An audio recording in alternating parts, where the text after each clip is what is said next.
Chair recognizes the gentleman from California, Mr. Garcia, for 5 minutes. Thank you very much, Mr. Chairman, and I want to thank you and the committee for having us. We look forward to, of course, hearing from and having been heard from all of our witnesses, so thank you very much. Before joining Congress, I served as mayor of Long Beach, California. It's a city of about 500,000 people, coastal community. I was mayor during the entire time of the pandemic and the emergency. I also happen to be very proud of the response that we had as a community to this pandemic. President Biden called our response locally in Long Beach a national model. The governor of California said it was the best response from a city in the state of California. In fact, we were the first community to vaccinate 99% of our seniors. We're the first community to vaccinate all of our public school teachers in our school system. And we're the first city to reopen our public schools as a school system in the state of California. So I lived the pandemic 24 hours a day, every single day since it started. And I think it's important as we have this hearing and others on this important topic, because I know that the issue around the pandemic and our response will continue to be an important topic for the Congress. It's important to remember that this emergency was a catastrophic loss of life event. We've lost over a million Americans across this country, and just in Long Beach alone, we've lost over 1,300 residents, friends, families, and neighbors.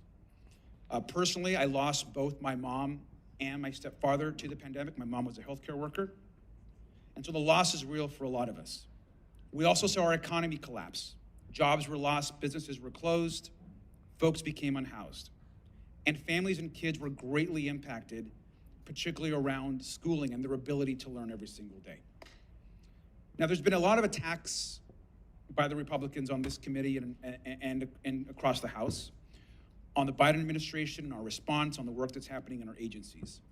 I think it's really important to also note that we had a catastrophic emergency and that the president, the vice president, and all the folks in our agencies did and are doing the best job that they can to manage this emergency.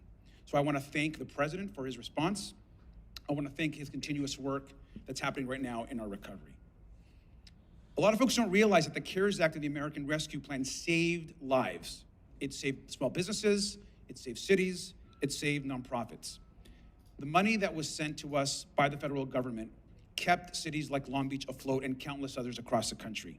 It allowed us to provide food for those that were hungry. It allowed us to keep people in their homes with tenant and rental assistance. It allowed us to open homeless shelters where people were falling into homelessness. It allowed us to provide small business grants to small businesses that needed to stay open, to restaurants that were about to close. And so I am grateful to all of you that were involved in some type of oversight or implementation. I'm grateful to the federal government for providing support for our cities. And most importantly, the money from the CARES Act and the American Rescue Plan provided opportunities for us to test, to vaccinate, and to keep workers employed.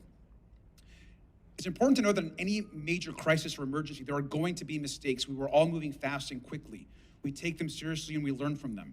In California, for example, we've already seized or recovered over $1 billion in fraud and abuse. I think it's important to know that mistakes in emergencies are going to happen. But it's also to know who should be held accountable for some of these concerns being brought up by my Republican colleagues. And if Comptroller Dodaro can just remind us, who was actually president when the pandemic started? President Trump. And thank you for that, because I remember as mayor how difficult it was to get any sort of support from the White House. There was no PPE, we weren't getting our masks on time, we had to go procure tests ourselves. And so I am sympathetic that oftentimes in emergencies, things are going to be difficult. Us as a city had to spend $20 million of our own money immediately without knowing if we were going to get reimbursed or having support from FEMA, just to keep people alive on the ground. And to Assistant Director Smith, which administration actually established the COVID-19 Fraud Enforcement Task Force? Sir, we were protecting President Trump at the beginning of the pandemic. But then I believe President Biden actually put in place an additional committee on fraud and abuse on the pandemic.